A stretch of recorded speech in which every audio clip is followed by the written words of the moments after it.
ፋት ሰው ውፍረትን ተከትሎ ሊቨር የሚጫን ነገር አለ። አርቲስት ነፃነት ወርቅነህ ከወራት በፊት ይህን ንግግር ተናግሮ ነበር።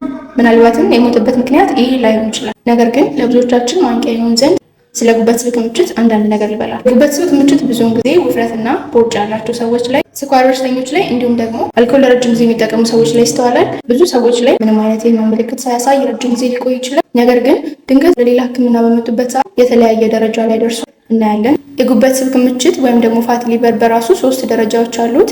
ማይልድ፣ ሞዴሬት እና ሲቪር የምንለው ልክ እንደምትመለከቱት የምናያቸው አልትራሳውንድ ምርመራ ላይ ነው። ከዚህ የከፋ ሲሄድ ደግሞ ስቲያቶሲስ ሄፓታይተስ የምንለውን የጉበት ኢንፌክሽን ያስከትላል። ከዛ እየከፋ ሲሄድ ጉበታችን ላይ ጠባሳ መተው እንዲሁም ደግሞ ጉበት ትክክለኛ አገልግሎት እንዳይሰጥ በማድረግ እንደዚህ ልክ እንደምትመለከቱት ሙሉ የጉበት ክፍል ተጨማዶ ያሳየናል ማለት ነው።